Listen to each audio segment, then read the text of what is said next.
આજ તો આપણે બનાવશું સોયાબીન વડીનું શાક. એકદમ ટેસ્ટી અને મસાલાદાર સોયાબીન વડીનું શાક. તમે એકવાર ઘરે આવું શાક બનાવશો તો ખાવામાં રોટલી પણ ઓછી પડશે. તો મારી યુટ્યુબ ચેનલ પર તમે નવા હોય તો મારી ચેનલને સબસ્ક્રાઈબર કરી દેજો. જય સીતારામ, જય માતાજી. તે માટે છે ને મેં સોયાબીન વડીઓ લઈ લીધી હતી, દહીં લીધું હતું, ડુંગળી કાપેલી, હળદર, લાલ મરચું કાશ્મીરી, મીઠું, ધાણા જીરું પાવડર, મેગી મસાલો, જીરું, લસણ આપણે ખોડીને લેવાનું છે, મરચાં લીલા 2. હવે આપણે સૂકા મસાલા લઈ લઈશું, 2 તમાલપત્ર, 2 લવિંગ, 1 ઇલાયચી, કાળા મરી, તજનો દળેલો પાવડર લઈ લઈશું. હવે આપણે પાણી ગરમ થઈ જતું તેમાં આપણે વડીઓ એડ કરી દઈશું. વડીઓને આપણે 3 મિનિટ સુધી બફાવા દઈશું.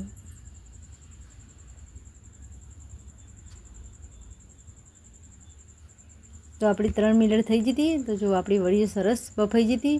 હવે આપણે એક પ્લેટમાં બધી વડીઓ આવી રીતે કાઢી લઈશું.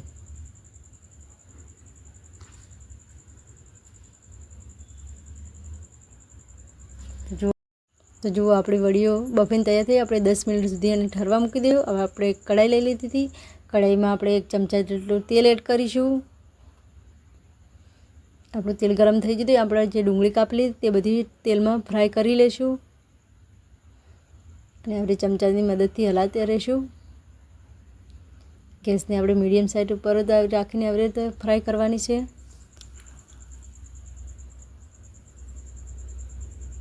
તો આપણી ડુંગળી જે હતી તે બફાઈને ફ્રાય થઈ ગઈ છે. હવે આપણે બધી એક પ્લેટમાં ડુંગળી કાઢી લઈશું.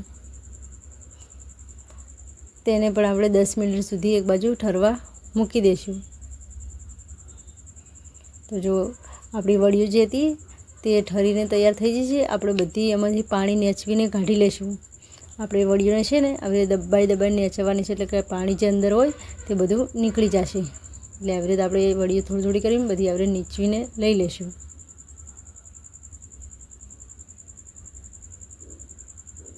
તો જો આપણી વડીઓમાંથી બધું પાણી કાઢીને વડીઓ આપણે તૈયાર કરીને લઈ લીધી.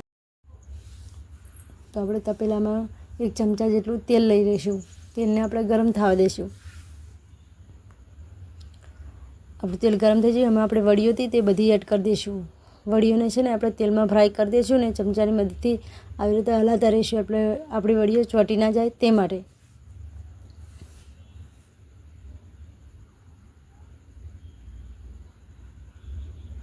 ગેસને આપણે મીડિયમ સાઈડ રાખીને આવી રીતે ફ્રાય કરવાની છે. 1 મિનિટ સુધી આવી રીતે ફ્રાય કરી દઈશું. તો આપણી વડીઓ ફ્રાય થઈ જતી. હવે આપણે એક પ્લેટમાં બધી વડીઓ આવી રીતે કાઢી લઈશું. હવે આપણે વડીઓ તૈયાર થઈ જઈએ. આપણે હવે મસાલા લઈ લઈશું. 1 ચમચી હળદર,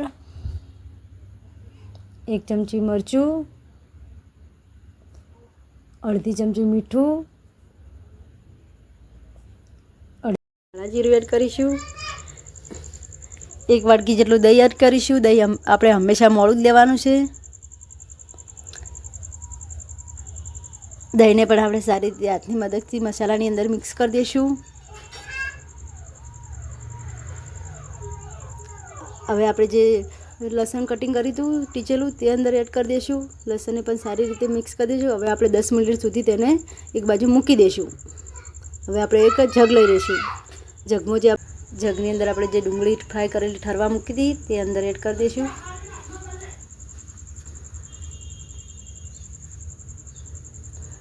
આપણે ગ્રેવીની અંદર પાણી નાખવાનું નથી. આપણે ગ્રેવી પાણી વગર જ કરવાની છે. તો આપણે ગ્રેવી કરી દઈશું. તો આપણે ગ્રેવી થઈ જતી તૈયાર.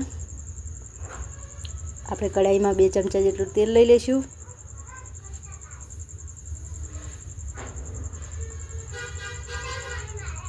તેલને આપણે ગરમ થઈ જતું એમાં 1 ઇલાયચી નાખીશું, 2 તમાલપત્ર, 4 કાળા મરી એડ કરીશું, 2 લવિંગ એડ કરીશું, તજનો પાવડર એડ કરીશું. આપણે મસાલાની જીરું એડ કરીશું. આપણે મસાલાને છે સારી રીતે શેકાવા દઈશું અને ચમચાની મદદથી હલાવતા રહીશું. આપણે છે ને મસાલાને હંમેશા ધીમા ગેસમાંથી શેકવાના છે.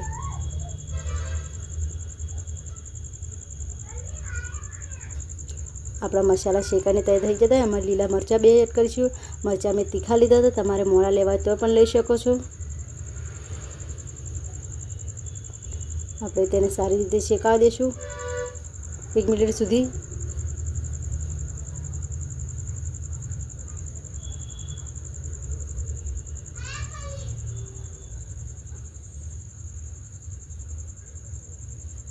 તો આપણે 1 મિનિટ થઈ ગઈ હતી ને આપણા મસાલા સારી રીતે શેકાઈ જાય. આમાં જે આપણે ડુંગળી ગ્રેવી કરી હતી તે બધી અંદર એડ કરી દઈશું. ડુંગળીને પણ સારી રીતે આપણે મીડિયમ ગેસ ઉપર થવા દઈશું. ડુંગળી આપણે ફ્રાય કરેલી હતી એટલે આપણે વધારે શેકવાની નથી.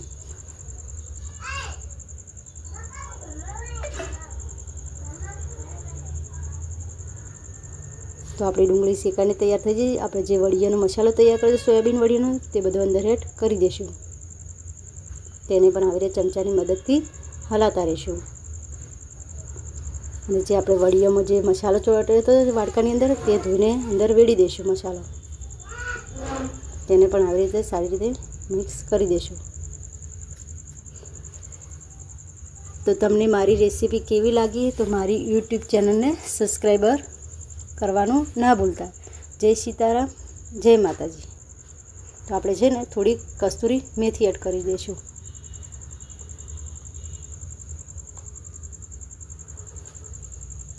થોડો ગરમ મસાલો એડ કરીશું. તો તમે અમારા વિડીયોમાં નવા આવ્યો તો મારી યુટ્યુબ ચેનલને લાઈક કરજો, શેર કરજો, સબસ્ક્રાઈબ કરજો. જય સીતારામ, જય માતાજી.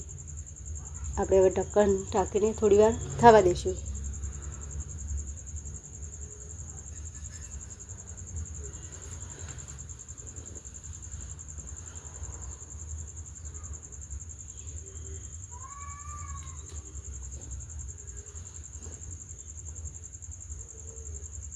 તો આપણું શાક બનીને તૈયાર થઈ ગયું. આપણે એમાં છે ને લીલા ધાણા કટિંગ કર્યા તે બધા અંદર એડ કરી દઈશું થોડા થોડા કરીને.